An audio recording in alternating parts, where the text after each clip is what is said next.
Yesterday, the viral story. Questioned in Congress, the heads of several universities basically said that it is not a violation of their school policies if students call for the genocide of Jews. The fascinating thing here is that they ban fat phobia, they ban body shaming, they mandate the use of pronouns, but when groups of people march on campus or around campus chanting for horrible things, they don't care. Now, I'm not going to sit here and conflate protesters criticizing Israel with calls for genocide, but the question asked was specifically, do your universities consider calls for the genocide of Jews to be bullying and harassment? And all these universities said, it depends on the context. One went as far to say is that there's even a context they claim. She said that calling for the genocide of Jews in some contexts might, according to, I can't remember which university this was, be anti-Semitic. And I'm like, I don't think there's anything more anti-Semitic than that. But this is part of a bigger picture. Right now, we're hearing that Wall Street's not going to hire any of these students. Dave Portnoy announced he will hire no one from Harvard, MIT, or Penn until these individuals resign. And this is how you get it done. Bravo to Dave Portnoy. Hey, look, man, we've had our criticisms. A lot of people have, but Dave does good work. And him coming out outright saying, I'm not going to hire students from your universities. Holy crap. Imagine being a student who took out debt or whose parents got you into one of these prestigious universities. And now you're being told outright your degree is not just worthless, it actually will bar you from employment. Let's rip these universities and their woke garbage to shreds. Now, as a component of this story, this is what I think matters substantially more to the average person. Billionaire Harvard alumni accuses university of discriminating against white males and conservatives. Anti-Semitism is the canary in the coal mine for other discriminatory practices at Harvard, Bill Ackman wrote in a scathing letter. You see, what happened was, after these protesters said horrible things about Jewish people, sided with Hamas, and I'm not talking about Palestine. I'm saying there are student activist groups, leftist protesters who have praised Hamas, called it the resistance. Yeah, the raping of women and the killing of children. Resistance. Yeah, right. This guy, Bill Ackman, says, whoa, what's going on at universities? A lot of people got critical and said, y'all Wall Street billionaires were funding these universities while they were attacking white males and white people in general. You've got a video out of Ibram Kendi saying that he basically calls white people subhuman. I'm like, dude, this is crazy. These people are insane racists. But I'm not going to be critical of Ackman. No, he made a mistake. And now he's called it out exactly. And look, a lot of people have deep ties to Israel, powerful individuals. It's a fact. And a lot of them, there's dual citizens, and they care deeply about what's going on in the region. Now, of course, the military-industrial complex and the majority of Americans probably lean more in favor of Israel for either religious reasons or military reasons. But of the people who are well off and Israeli or have sentiments towards Israel, this was a huge wake-up call. And baby, I'll take it. If you're concerned that Ackman was funding these universities or was supporting them in any way while they were pushing wokeness, I just say, look, man, this woke him up. Seeing what these universities are saying about Jewish people woke him up to how crazy they are. And now he's calling out the discrimination against white males and conservatives. Good. Yo, we're winning. This is tremendous culture war victory. Take a look at this story from the New York Post. Dave Portnoy vows not to hire from Harvard, MIT, and Penn after president's congressional testimony unacceptable on every single level. Oh, and you'll love to see it. They're all panicking. Elite colleges scramble to backtrack after evading question about anti-Semitism. I despise these hypocrites, the corrupt, the manipulators. These people are evil. Look, man, if your whole bit is fat phobia is against the rules and you better use pronouns, You can see how disgusting these people are. Man, I despise so many politicians, and I despise these people too. Because they don't care about you. They don't care about morality. They don't care about principles. They don't care about justice. All they care about is saying whatever stupid nonsense they have to say to maintain their woke crackpot cult position. So the cult doesn't want you to use the wrong pronouns. And the cult wants to push insane anti-Semitic conspiracy theories. So these universities defend it all. Enough. Shout out to Dave Portnoy. The Barstool sports head vowed this week not hire applicants from Harvard, MIT, and Penn after seeing congressional testimony from the school's presidents after they offered excuses and cited free speech amid anti-Semitic demonstrations on their campuses.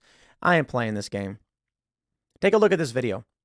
Barry Weiss tweeted, this is from the Free Press. Of course, I think it's important to point out that there is reason to be perturbed at the idea that when these universities are attacking white people relentlessly, nobody comes to your defense, the media attacks. But as soon as the far left starts attacking Israel, all of a sudden there's this big turnaround. I get it. You're perturbed. But you know what? Don't look a gift horse in the mouth. I was at Occupy Wall Street. And there were two black men. They were arguing. One guy told that there was a black guy organizing with Occupy activists. There's another black guy who said, why are you helping them? Don't help these people. They're not there for us. Think about what white people did and this and that. And the other dude goes, yeah, maybe. But I tell you what, if everything you're saying is true and that white people had all of this stuff, but now they're protesting these issues that I'm protesting, you know what my response is? I reach out, shake their hand and say, welcome to the fight. And I'm like, that's brilliant. Smart guy. Now, of course, during this time at Occupy Wall Street, it was about, the banker bailouts and the housing crisis and stuff, and Occupy became something else. But that's what I say, man. If people are now calling this stuff out, I just say, welcome to the fight. Let's end bigotry and racism in the real way, right? When universities insult white people simply for being white, you're racist. Let's stop that. It violates the 1964 Civil Rights Act.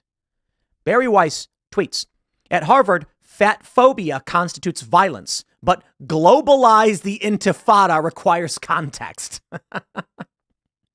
Let me play some of this video clip for you. And so they make some great points. Okay, so first, some context. They're showing a video from Cooper Union in New York where Jewish students, not Israeli students, Jewish students were hiding as far leftists were banging on the door and screaming things at them. I think this is a really great point Ron Coleman pointed out. He said, those aren't Israeli students. This is New York City. These are just students who are Jewish. And there's other students banging on the door, screaming at them, and they had to evacuate these students. Just look at the facts. Last year, Harvard told students in a mandatory training session that using the wrong pronouns for a person constitutes abuse.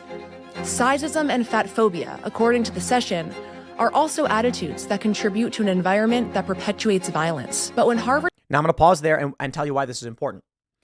Let me play this actually. Let me play this. Harvard's president was asked by members of Congress this week in a hearing on campus anti-Semitism if calling for the genocide of Jews constitutes bullying and harassment. Here's what she said.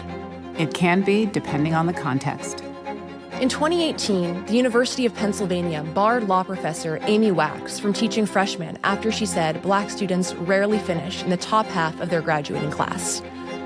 Penn has since been trying to sanction Wax for statements the law school says violate its anti-discrimination policies. But when Penn's president was asked if calls for genocide violate college rules, here's how she answered. If the speech turns into conduct, it can be harassment. Yes. So let me just pause right here and bring up the important points that the Free Press, Barry Weiss's organization, has made.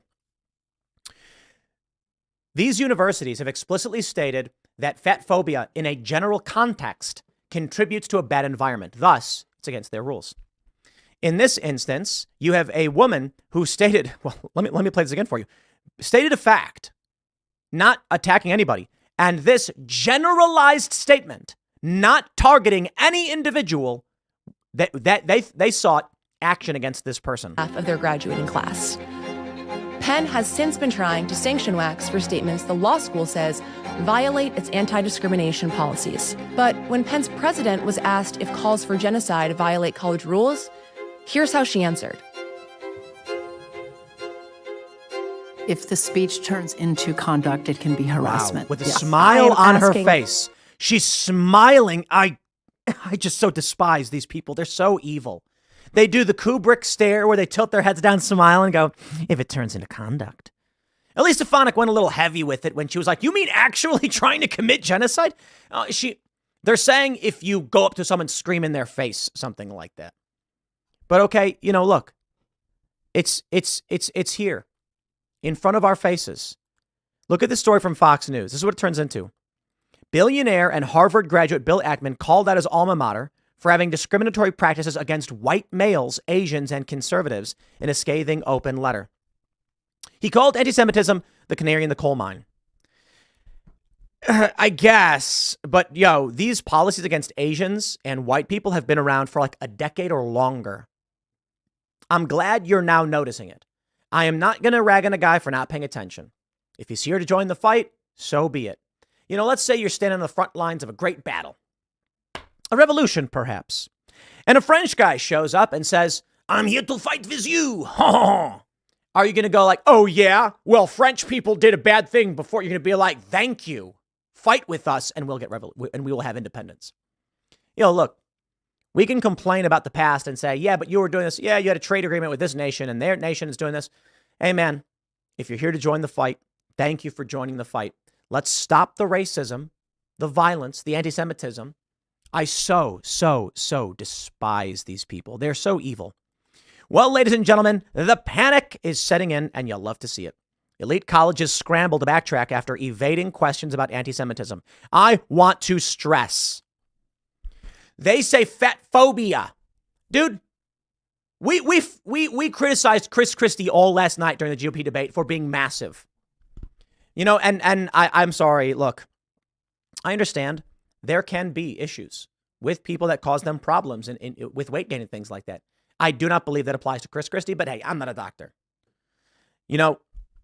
I think it's fair to say you can take control of your life and figure it out and improve yourself. You can lose weight. And for that, they say you're contributing to an environment. Yet when people are going around chanting from the river to the sea, that's fine. Look, I understand there are people. Let me show you this, right? In response to this post from Barry Weiss, Kim Ivor said, the answer to their hypocrisy isn't to ban more speech. Well, what I can't stand is the Israel-Palestine derangement syndrome. Okay? I agree with Kim. The answer to their hypocrisy isn't to ban more speech. It is to call out their hypocrisy. Now, I'm not sure that Barry Weiss is calling for overt censorship, but some people are. Some people are. And you have to understand, these people, look, don't conflate free speech absolutists with anti-censorship activists. Anti-censorship doesn't mean you oppose all censorship. Absolutist may. My point is this. If somebody comes out and says, why are they allowing calls for genocide against white people? They shouldn't be allowed to do this. That doesn't mean they don't support free expression. It means that's where their moral line is. Now, some people would argue, well, that is free expression. No. I get that point. My point is this. There are people who say we should be allowed to have free speech on campus. And they're referring to, I don't know, like a professor saying that black students rarely finish in the top half of their classes. If that fact is true, I'm just citing this story, then we would need to figure out why that is to help improve these students, right? Something must be going on. But by simply stating that fact, they call you racist. Yet me saying you should be allowed to say that is not me saying you should be allowed to march around calling for genocide. There's a difference there. Somebody who says we should be allowed to have political debates in universities does not necessarily mean they support someone calling for the genocide of Jewish people, black people, Asian people, or any other people. Now, I'll give you my position because I got a different moral line. I think people at these universities should be allowed to stand up on a soapbox and say these things. I believe they should be allowed to invite speakers who say these things. I think they're bad things. I think they're disgusting people. I think they're evil. And I'd like to hear them say it so I know not to support or associate with them. I don't, if they're going to hide their views and use resources to these secret ends, I'd rather know they're doing it. So I can say, I'm not going to work with you on this stuff. You're a bad person. There's a big difference. And so they try to play this game where they're like, well, now you want to ban speech. No. Hold on there a minute. Hold on there. Students in marches, okay, calling for the genocide of Jewish people, calling for the eradication of the Jewish state, or supporting Hamas are very different from someone protesting that Israel's military actions are heavy-handed. And I think it's fine to criticize the actions of the Israeli government. We've had a lot of criticism from people on Timcast IRL. The point is, the universities are hypocrites.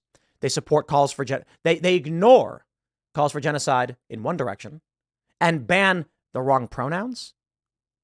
The media plays this exact same game. So I'm not going to sit here and just act like these people are allowed to be hypocrites or whatever. No, we're going to call them out for being hypocrites. It can be depending on the context. The craziest statement that was made, it's not even being highlighted by these outlets, was when the one president said, what did she say? She said, it can be harassment she said, in some contexts, it may be anti-Semitic to call for the genocide of the Jewish people. I'm paraphrasing. Like in some contexts, in all contexts, man. But anyway, when it comes to the media, my point was, imagine a group of people with tiki torches marching around saying the Jews will not replace us. And then the media says, oh no, look at the Nazis. And then you get a large group of people marching around chanting and cheering for Hamas. And the media goes, they're resistance. You get my point? Charlottesville, the Tiki Torch March. Oh, how abhorrent. Yeah, they were saying stupid things. I'm not a fan of any of those people. But you know what's funny? I got to tell you right now. The difference between these two groups of people. Oh, run this one, Media Matters. The Tiki Torch marchers in Charlottesville chanting that Jews wouldn't replace them. That's it. And then you take a look at the people who are defending students calling for the genocide of Jews. Again, I want to make sure I'm drawing a distinction between those who are critical of Israel, support Palestine, between those who overtly supported Hamas's actions, the killing of civilians, and the raping of women, because that happened. So you mean to tell me you think the Tiki Torch marching dudes are worse? What did they say? They thought Jews wouldn't replace them, or they don't want that to happen. They believed that Jews were trying to replace them. Did they call for direct action against Jewish people? They didn't. They just believed stupid things. Okay, it's bad. Yeah, I'm not a fan of it. But in New York City, you had people supporting Hamas explicitly and overtly, getting up on with a microphone, standing before a crowd and saying that their resistance fighters fired 5,000 rockets into Tel Aviv. Wait. You mean to tell me the media lost their minds over the Tiki Torch people and they do not care about what happened in New York? These people are evil. They are hypocrites. And I'm glad it's all being brought up now. Here we go. Here's the backtracking. McGill said, in that moment, I was focused on our university's longstanding policies aligned with the U.S. Constitution. Oh, pronoun use? Screw off. Which say that speech alone is not punishable. And that's not true. Speech alone is not punishable. These people are so evil, okay? I was not focused on, but I should have been, the irrefutable fact that a call for the genocide of Jewish people is a call for some of the most terrible violence human beings can perpetrate. It's evil, plain and simple. Now that the money is being pulled and they realize they've aligned themselves with Nazis, now they're mad. But you know what? Fine. I'll take it. Thank you for the apology. We need to expose the hypocrites and the liars. And that's who these people are. Don't trust them. Don't work with them. I can respect Ackman calling out what these universities are doing. These people backtracking and being like, okay, fine, now we're mad. Sure, but I'm not going to trust them as far as I can throw them. Disgusting.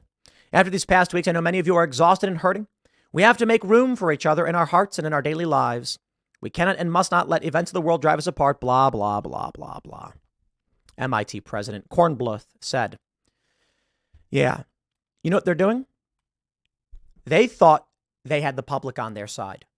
These people genuinely believe that to succeed socially, you must defend people calling for the genocide of Jews. Isn't that a scary prospect? But once they realized the power structures do not agree, now they're panicking and backtracking. This woman with a smile on her face defended it. I'm so sick of these people, man. They're so evil. It's the banality of evil, mind you. The people marching for genocide are evil. The people who are defending it blindly because they want to fit in are the banality of evil. Don't know, don't care. Better just say what I think is going to make me money, they claim. And that's where we're at today, isn't it? Wall Street Billionaire Club unites against anti-Semitism, will not hire hate supporters, from Ynet. The most prominent names in the financial world signed a joint statement expressing support for Israel, warning supporters of hate will have no place in our organizations or our community. Well, would have appreciated it if you called out the hate against white people, which is ongoing, but I can appreciate at least this now. David Portnoy made a great statement. I want to show you a bit about what he said. He said, this video has made me so irate. I need to make sure as many people see it as possible. The deans of 3 supposedly prestigious universities in the U.S. somehow refusing to condemn students calling for the genocide of Jews on campus. It's crazy. He says, the bottom line is that there is literally no other minority, religious group, or ethnic group where students could openly intimidate and chant they want to murder an entire group of people and not get kicked out immediately, or better yet, thrown in jail. Like, you can't even whisper something bad about other groups without it becoming an international incident. But with Jews apparently saying you want to kill them all is fair game. Well, he's right. Now, I know there's going to be a lot of people who are like, how come it's... I'm so annoyed by this, that they claim that there's a Jewish conspiracy or something. Dude, they have been calling white people awful names and calling them evil, okay, for a long time. And they do get away with it. To be fair, white people aren't a minority group in this country. Dave Portnoy's point is that these people are absolute hypocrites. If anyone asked these deans, and Elise Stefanik should have, she said, what if students were protesting, calling for the genocide of black people? We know exactly what would happen. Each and every one of those students would be expelled. No question, instantly. They'd say, we're going to find out everybody who was in that march. You are all expelled and not welcome here. That's the game they're playing. I am not defending the racism against white people, which is prominent and should be called out. But if we're talking about minority groups, it is a fact. These people all claim, well, here's what they claim, and here's the point. They say, we only punch up. White people are the oppressors because they're the majority. And then when it comes to Jewish people, you get the point. This is why I can't stand the anti-Semitic conspiracy theories. Like the Farrakhan stuff, the Women's March where they claimed Jews were responsible for the slave trade, and just like insert whatever problem they want. Listen, man, individuals are responsible for a lot of things. And that's all I really care about. I don't want to judge a group of people based on the actions of one bad guy. If I meet somebody who is black, white, Asian, Mexican, I don't care, whatever, and they're a good person, then they shall be treated as such, because I will judge a person based on the content of their character, not the color of their skin. Same is true for Jewish people. I can't stand this stuff where people are like, Jewish people control the media or whatever, and blah, blah, blah. I'm like, no, the people who control the media, there happen to be many of them who are Jewish. When we had Kanye West on the show and he makes the point about the banks and all that, we looked it up and it turns out the banks are all run by Irish dudes. Listen, man, don't single out a group of people. It's stupid. Criticize the individuals. My problem with it is there's nothing gained. Like when Kanye West was like, who is they though? I'm like, dude, there's nothing gained by isolating Jewish as the issue. And he learned his lesson. Isolate corrupt, multinational, globalist elites. See, the funny thing is, when Alex Jones called it globalism, they said he was being anti-Semitic. That's the game they're trying to play. So when the people who hate Jews try and claim that all of the globalists are the Jews, they're playing the exact same game as those who are in the media on the left. That's why I hate all of it. I'm like, dude, my criticism are for a guy who's doing bad things to hurt people, not the nation he comes from or the religion he might have or his culture. I'm talking about that dude, his followers, and those who believe in the woke garbage. But you get it. You get it. You see, this is it. Call it the canary in the coal mine, call it whatever you want, but I'm glad to see the university is getting ripped to shreds over this. So good for David Portnoy, good for Bill Ackman, and now we are seeing the tides turning. Get woke, go broke. Have fun, universities. Next step, seize the endowments. Next segment's coming up at 4 p.m. on this channel. Thanks for hanging out, and I'll see you all then.